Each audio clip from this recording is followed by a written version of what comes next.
There we go.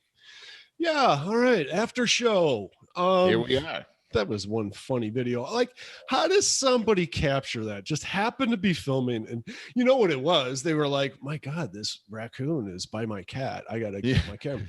And then they happen to catch that. You know, that was really funny. It really was, and man, raccoons are a trip. I'm fascinated by them, and strangely intimidated by them too. Should be, man. They're a rodent.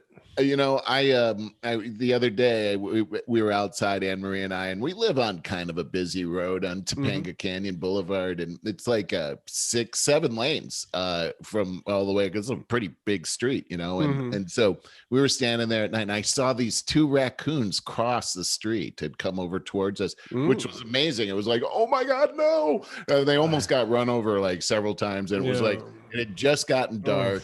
And we're like, wow, look at those raccoons. And they made it. We were really happy. And we're like, yay, the raccoons. And then they saw us and just made a beeline towards us, you know, like here they come. And we were like, ooh, look at the time. Let's get out of here. That reminds me of one of the funniest little scenes in a movie I've ever seen. And I'm trying to remember, I think it was called Bowfinger. Eddie Murphy and Steve Martin. Yeah, that's right. Like 20 years ago. And Steve Martin, was it Steve Martin? I think it was Steve Martin in that one. It was Steve Martin, but I'm trying to think of who was who. Oh. Like the one was playing this movie producer who it was really kind of a scam. Yeah. And Eddie Murphy had a twin brother. Yeah. That's right. But anyways, the funny part of the movie, so they're trying to film this movie, and he makes Eddie Murphy's brother, who's impersonating his brother, go through those 7 lanes of traffic in the middle of rush hour. And he finally gets to the end, and he's sweating, he's shaking and everything. And Steve Martin is like, all right, that's really good. Do it again.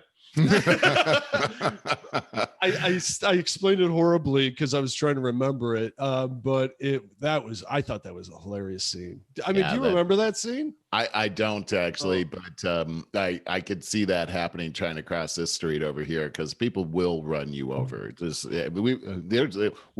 We hear terrible accidents out there all the time. Ooh. I've run, and every time I run out there to see if I could help or whatever, I've seen some pretty horrible carnage over there. Really? Yeah. Wow. Oh yeah. Yeah. Several people have died over there, actually, at this little intersection. It's very dangerous over there. So anyway, that's Topanga Canyon Boulevard that I live on. And just this week in the news, we found out that Patrice Cullors of Black Lives Matter she bought a house on our street. Mansion. I heard it was a mansion. Didn't she buy 3? She said it's a $1.4 million home here in Topanga Canyon, which Barry, a $1.4 million home in Topanga Canyon is not a mansion. They keep saying it's a mansion. It's probably 2,400 square feet, I think. Out here, that's kind of a mansion, I guess, because you don't really get that kind of room out here that you get every place else. But it's just the real estate is so unbelievably expensive. And Topanga Canyon, well, remember I drove you down to the beach and it was all windy, and you were like, dude, slow down. It was terrifying. She lives back there. That's where her house is. And 1% population of Black people, and now she's going to move there. It's going to be 2%. And there's about 100 people that live there. I think Lisa Bonet is the other Black person that lives there. But interesting, now suddenly there's an investigation that's being called for by one of the heads of Black Lives Matter out of New York to investigate where is all this $90 million of revenue that was donated to us last year. How is that being spent? Where is that going? So I just find it interesting. I guess I even have a quote from this guy, because I agree with him, and I'm not a fan of Black Lives Matter, but I do think that if people really believe in it, that, you know, there should be people out there protecting the reputation. I can't find the quote, but basically what he was saying is, hey, you're out there saying you're a socialist, and this is a movement for the people. You're killing our reputation by doing what you just bought the $3.4 million worth of property, and you're a socialist. Remember that part? Anyway, I think it's another. Look at Bernie Sanders. Yeah, right. Doesn't he have 3 different homes? Yeah, and he's he's never worked a day in his life. He really hasn't. It's really interesting what's going on and how these people have been able to. This woman that has amassed a fortune, and I told you before, she was able to put together a deal with Warner Brothers out here, where she's going to be responsible for content coming into Warner Brothers. And everybody's saying, well, she's probably embezzling this money out of all of that, but she did sling that deal with Warner Brothers. So I know they don't pay chump change over there, and it sounds like she's got a pretty big responsibility. So this may have happened legitimately as far as financing this whole thing, but I think it still sends a message to the organization that's not really about Black lives. No, I totally agree. What do we do about this? I swear, I just feel like we need to draw a line diagonally through the country, divide it up, and all the people that don't want to buy into today's current America move to the one side, and all the people that just love the way things are going or want to do your socialism and woke stuff move to the other side. But you know what? It would be all like, oh yeah, we're on board, until it came time to actually moving, because all the people that want to go into the socialist woke side would be like, well, whose money are we going to take? That's exactly right. Because what was it, Margaret Thatcher, who said, socialism is a great idea until you run out of other people's money to spend. Yeah, that's exactly right. And that's true. So, but really, my point is that our government is so corrupt. As we talked about, in our conversation on that show, I was really coming to a lot of realizations there with what you were talking about, and just how in bed this whole movement is through our entertainment industry, through our whole political structure, and the media. It's all conspired together. Yeah, it's all tied together. Yeah. I don't think we can undo it. I swear to God, it seems like we need to start a new country. It seems like. It's very interesting what you're saying, and you're reminding me of the term they keep using, which is systematic racism. But this thing that they have implemented is systematic. It's systemic. Systemic. Okay. Yeah. It is. So it's in like the way Obama said it about bigotry in the United States. He said it's in our DNA. No, that's not in our DNA. It's not at all. But this now has become, it's almost like America has become a host for a terrible virus. Yeah. And that's more like what's happened here. And it's spreading. And it seems like they have it's like an evil genius has created a secret weapon. It's like a bomb that works this way. Is you drop this bomb, and anytime this your opponent tries to rise up with truth or fact, all you have to do is use this bomb that shuts them down. Yeah. And it's shame. You shame bomb them, and then they disappear. They run away. They run back into underneath the rock or whatever. Mm-hmm. And people are going to have to learn how to defend against that weapon. Right? They're going to have to stand. They're going to have to figure out how to defend against that weapon. And I'm making a war analogy because I remember back in the 80s. We were in the middle of the Cold War, and Ronald Reagan came on TV, and I watched every one of his speeches back then. I was a weirdo. But he came on and he was like, we're going to do this Star Wars thing. It was like this whole idea of being able to shoot missiles down out of space before they actually get here. Yeah.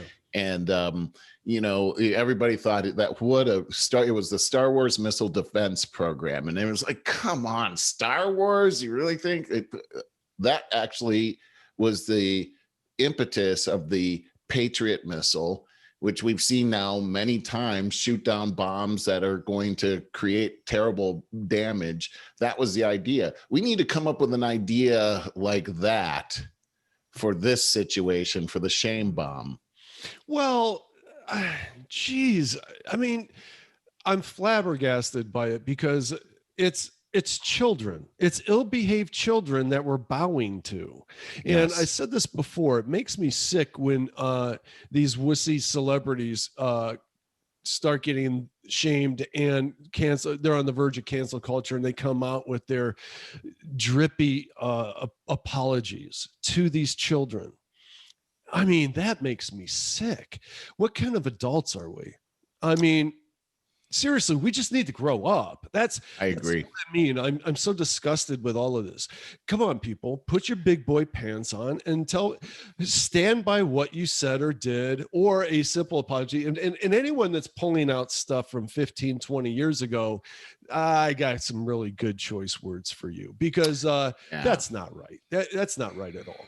Well, I was talking to my daughter, Hallie, and, we got into this discussion about, when you were a little girl kind of thing. And I said, you taught me a lot when you got into your terrible twos and you started having your temper tantrums. And I said, I had a method to deal with that. And it wasn't by yelling or anything like that. I would just say, you know what, Hallie? You're going to have to go to your room now. And when you feel that you can be mature enough not to yell and scream, you can come back down. Now, when you go up there, shut the door. And she'd go up there and she'd close the door and just, and she could do that for like 2.5 hours. It just, I couldn't believe it. Like, how much energy does that take? She would just be up there. And I knew that this is all about she getting my attention and getting her way. And if I capitulated, let's say at 2 hours, she's still going strong. I can't stand it. I'm going to go up there. What the heck? But then it satisfies what she was trying to get, which was, she's trying to get me like that. And so I knew that if I went up there at 2 hours, that would just tell her, hey, all I got to do is go up there and scream for 2 hours, and then he's going to come up here, and then I'd have to deal with that. Yeah. But with Tracy, I was married to Tracy at the time. We conditioned ourselves, do not at all costs, don't go up there. It was terribly hard, but it worked. And, the fact is that these people today, as you said, they're acting like 2-year-olds. And maybe that's our method is, we just say, okay, I understand. I remember I brought up Ted Cruz. He says, yes, I see you're uncomfortable. And if you're uncomfortable, it's a free country and you can go outside of the room and the adults will talk in here. I mean, I think that's what we have to do. And, in the meantime, the media has convinced us that most people in America are these woke people. And that's just, I just believe that that's just a fallacy that they're making up. And here's something interesting that just came out is this new, there's a new person that's come into the House, a new person has been sworn in the special election, and it's another Republican. So now the Democrats' margin has shrunk in the House, which most directly represents the population. And now we're looking at 212 to 218. There's just 6 representatives that separate the Democrats from the Republicans. And you look at the Senate, what is it's 50-50. There's 50 Republicans, there's 50 Democrats, and Kamala Harris is the tiebreaker for the Democrats. But that's how closely divided this country is. It's not everybody's woke. There's a very, to your point about dividing the country with a slanted line, it is very close, apparently, a lot closer than. Though, even amongst the Democrats, there's probably only 25% that jump on board. In fact, this week, just like yesterday, Pelosi, I remember reading something briefly about Pelosi. Oh, she came out with a new book where she's slamming AOC and the squad, slamming them. Yeah, it's interesting. So what we're seeing right now is we're seeing that the House has just put together a bill that would increase the the amount of justices on the Supreme Court. Right. And but Nancy Pelosi came out and said, I'm never going to bring that bill to the floor for a vote. So it came up through committee. And of course, in order for it to go to the Senate, it's got to go to the floor for a vote. Nancy Pelosi is in charge of what comes to the floor and what doesn't, because she's the House Speaker. Just like they kept blaming Mitch McConnell. He'll never bring our stuff to the floor in the Senate. The speakers have that responsibility. So, but tell me, why would Pelosi say that? I wondered that when I read that. Isn't that interesting? And Marie and I talked about that, and I was saying, well, look, at the very same time, you've got Joe Biden putting together a commission to study if it's a good idea to so-called pack the court. They don't like that term, but that's what they're doing. Sure. And so Pelosi and Joe Biden are more lined up than Pelosi and the squad are, let's say, for example. Yeah. So this is bubbling up out of committee, not from this is coming from that entity that's saying, no, we're just going to ram through these things. And we don't have any. In other words, they brought that to the floor because they were impatient with how Joe Biden is doing this. They want to just do it right away. This leftist, the very left entity of the House, which isn't the majority of Democrats, as you said. Correct. Now, Nancy Pelosi wants this just as much as Joe Biden wants this, but they know that if Nancy Pelosi knows that if they try to go like a bull in a china shop here, they only got a year and a half till the next election. Remember, we talked about how the House is elected every 2 years, and they're going to remember that they tried to pack the court, which the polls show that basically most of America knows that if you do that with the Supreme Court, that you are corrupting our balance of power, and that what's going to happen in the midterm election. Remember, I just said how close it is between Republicans. They'll lose their majority, and she will lose her speaker position, because you have to have the majority in order to have your speaker position. That's why she did it. Wow. She wants it just as bad as Joe Biden. They want to be able to come out with a very solid reason for doing this. And it's not going to happen by bubbling up a bill through committee. They've got to do the razzle dazzle on this whole thing so that they can convince their constituents that this is the way to go. And right now, the majority of their constituents don't want to do this, but they do have something that's very powerful. Their story is actually more of a threat than meets the eye, because what they're talking about is the history. Are you talking about the squad now? Who are you talking about? The Democrats and packing the court. This is a threat to our society. Yeah, I totally got you. Because it gives it with everything that they're doing with the SR1, which changes all the voting laws. That's in the Senate right now. It also makes Washington, D.C. a state, which gives two additional senators that'll be Democrat to the Senate. And it also gives at least one new representative to the House.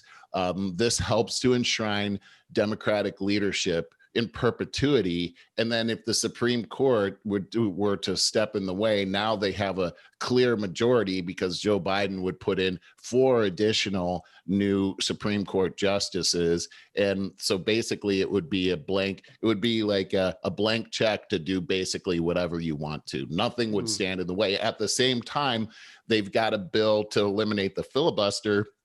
And the filibuster would require a 2/3 majority to bring a bill to the floor for a vote.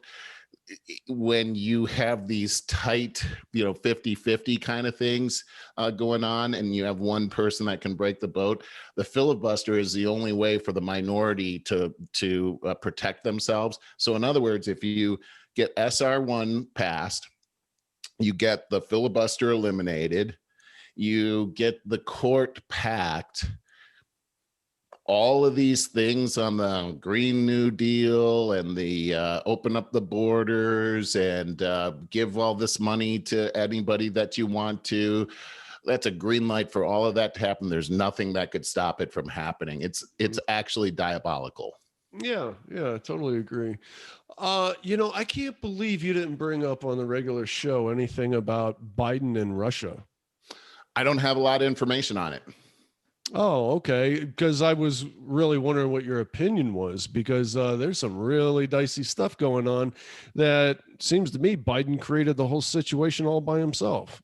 Well, I don't know if he created it by himself, but we do know one thing, that he's got a lot of skin in the game on this with everything that happened in the Ukraine. And remember that let's say, for instance, Russia were to topple the Ukraine, and now they have access to all the Ukrainian files. Ooh, that's going to be real dicey for Joe Biden. Like, he's got a lot to protect here, right? I mean, we know exactly what he was doing with Burisma and his son and Poroshenko, and getting rid of that lawyer and everything. What if Russia were to have all of that information in their hands about exactly what Joe Biden and the Biden family were doing in the Ukraine? I think it would be a pretty bad thing for America. You would think, but I immediately think our media would spin that. Oh, well, sure they would, but I wonder right now, what part of the population today would believe Putin over Joe Biden? And I gotta say that I think that's a pretty good question, actually, right now. Yeah, it's a good question. Yeah, so I mean, there's a lot at stake right now. Yeah, and remember remember that Putin, responding to Joe Biden calling him a killer, said, basically, I know you are, but what am I? And let's have a debate tomorrow about this. And Biden didn't say anything, and then now Biden wants to have the summit, and at the same time, he's telling them, look, we're now applying these pretty extreme sanctions on you, and you're going to have to get your troop buildup out of the border of Crimea and get the heck out of there.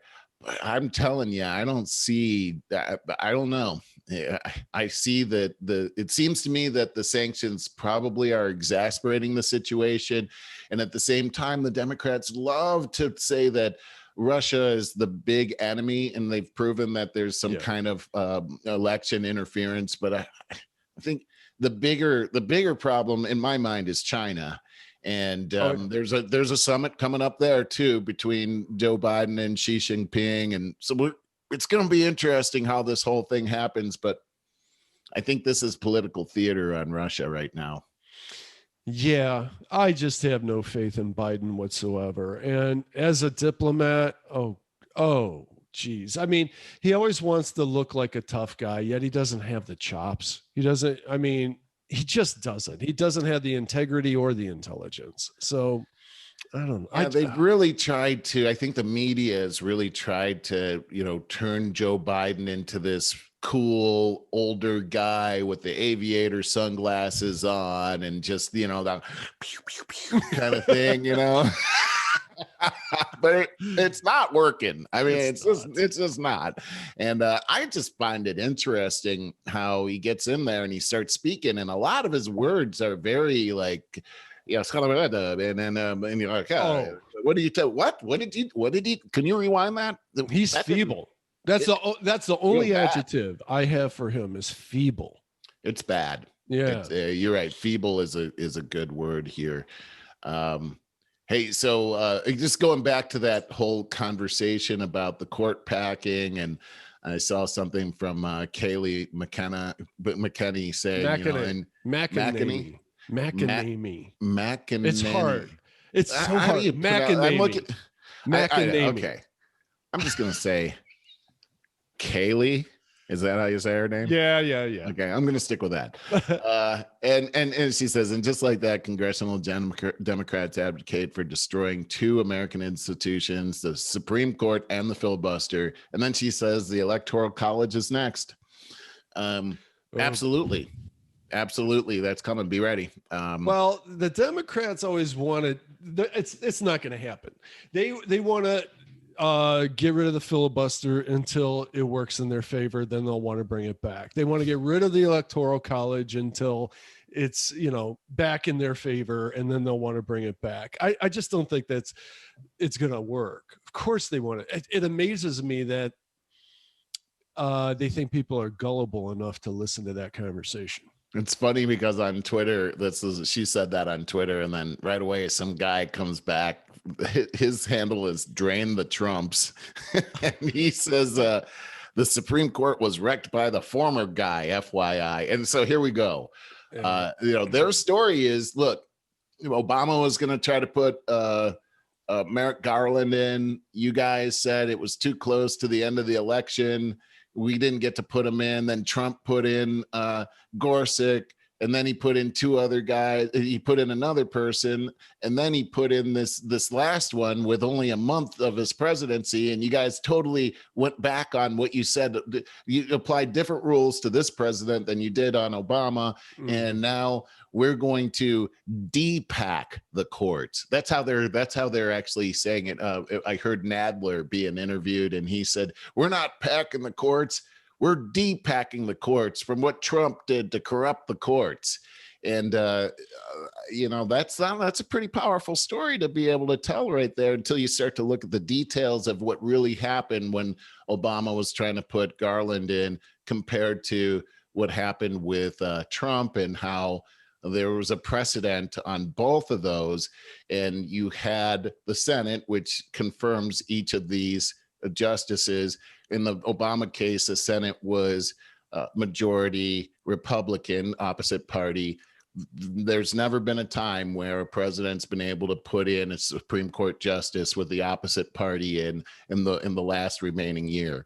However, when you have the president's a Republican or Democrat, and the Senate is the same, pretty much 9 times out of 10, they've been able to put people in. So it's an interesting argument, but if you don't know history, it's an interesting argument if you don't know history, but if you know history, it's smoke and mirrors again.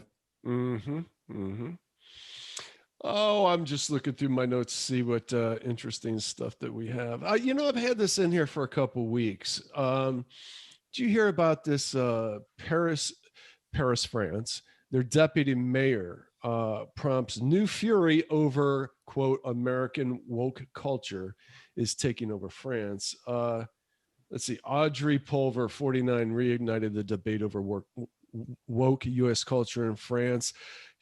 Her comments have been seen as proof woke culture is eroding French values. She said, white people must keep quiet when racism is discussed. White people must keep quiet when racism is discussed. That's a shame. That's so racist. Yeah, so I agree that this type of mentality it's a virus, like we talked about, and these countries are the hosts, and I see exactly what this person is talking about. Racism is not exclusively a white problem. Right. It is a human problem. There you go. And what I've seen now, and I never saw this until the last few years, is this intense racism towards white people.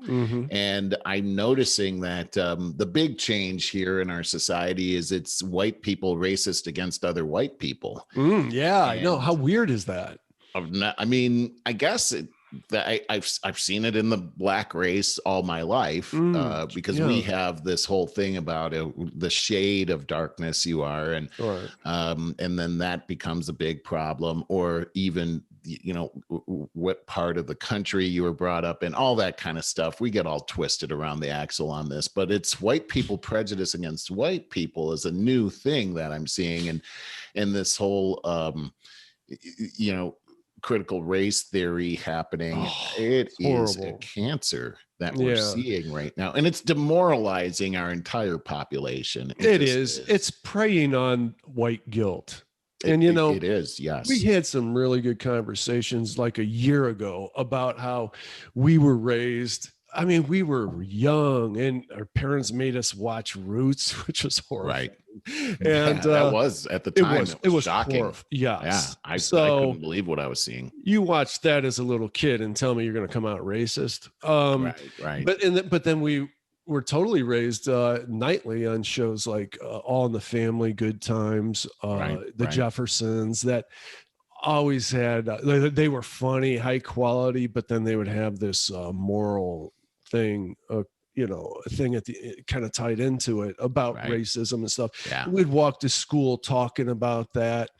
So we were raised to be anti-racist. And then we get into the social media culture, and somebody sees the power of calling someone a racist. And that spreads like wildfire, that feeling of power. Boy, as soon as you say that, everyone gets inflamed. People get guilty. They get scared. They get shamed. And how do you combat against that? That's the thing. It seems like that what happens is when you try to say that I see white people, and the one thing they'll say is, I'm not a racist, and I got all these black friends, and then that you're digging the hole deeper for them. Like, oh, you got black friends, huh? How many? You know, whatever. It's so stupid what happens. So the only thing, how do you defend yourself? By virtue signaling, by calling some other people racist before you get called racist. See, this is so crazy. I personally think the way to defend yourself is to not defend yourself. I agree, but that takes maturity. And maturity and character are highly linked together. And so, this goes back to my whole temper tantrum theory. Exactly. That we have to just be strong enough to go and move on and just move on. I've said before too, though, the whole racist thing, I think as soon as that word comes out of someone's mouth, okay, now there's a legal issue here. So either the person that you're accusing of being a racist, we have a problem that we need to investigate with that person, or if you're incorrect, then you're slandering that person and we need to investigate you.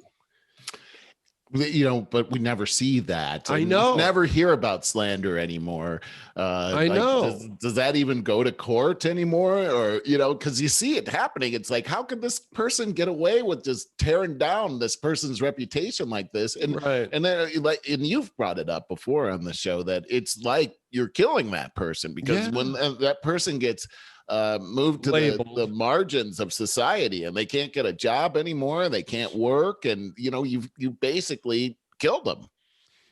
There's such a moral thing there, and these are coming from the mouths of people who think they're morally superior. But hurting people, man, that word racist should be called the R word. Ooh, I like that. Really, you know what, we should start doing that, is saying you're using the R word. Oh, I like how put it, turn the weapon around. Yeah, exactly. You should be ashamed of yourself for using the R word. Yeah, the R word, really. Yeah, get out of here. Yeah, we don't serve people that use the R.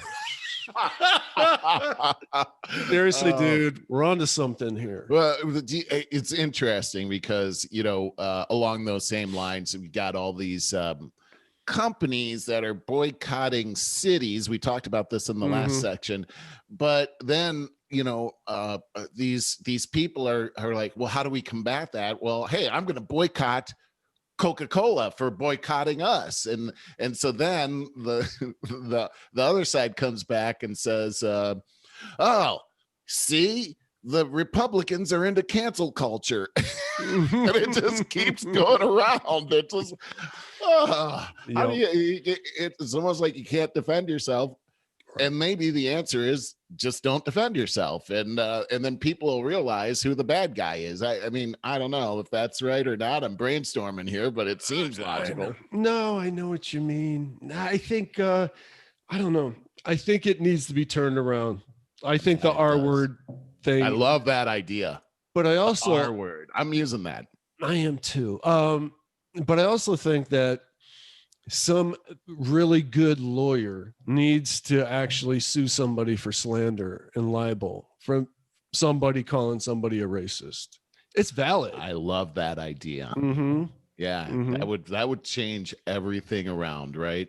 wouldn't it? It would be a landmark. I think so. Yeah, man. It would be like this landmark that we'd be reading about in history for decades to come. You know, like, whoa, that happened. Wow. Yeah, wow. It must have been horrible living back then. Yeah. It was, son. It was. People were dropping like flies, man. They really were.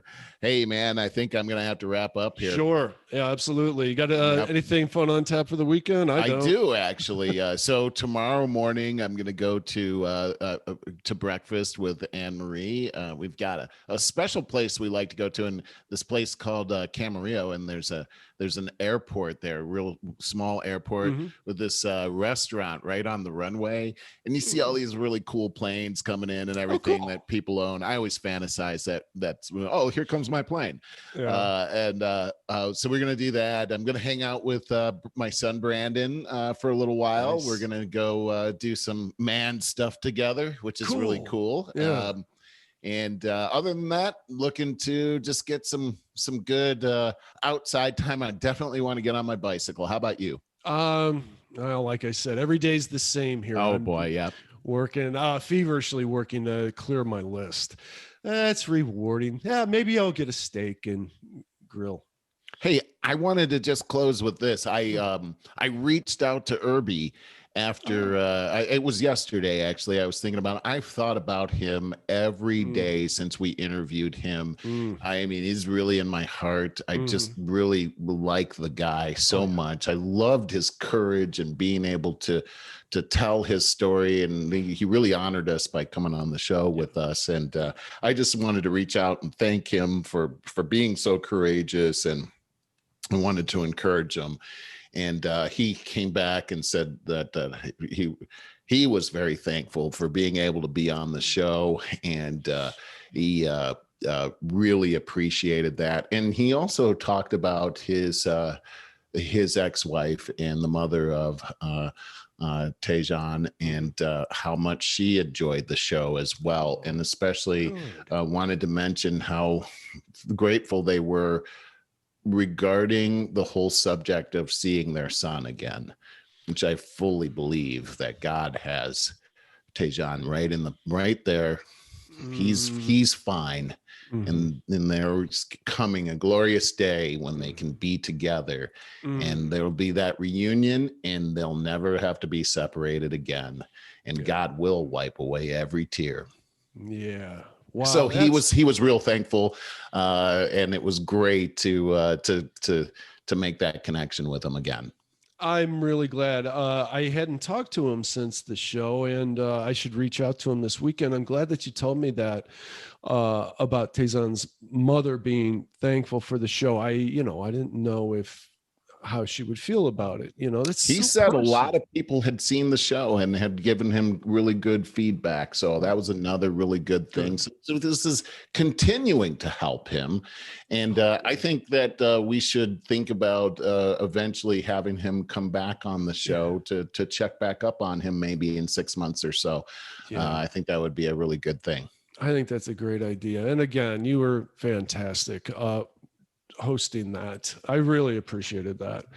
I did too. I felt like, boy, I get to do this, and it was quite an honor. And also, I said in my message that, boy, I just want to say I can really see why Barry thinks so highly of you, and that Barry's a pretty good judge of character. Oh man, you got me going here. All right, let's get on with our day and our weekend. All right, man. Good luck with your task, and may your dust disappear and your floors shine. Thank you, brother. Love you. You got it. Love you too. Bye. Bye.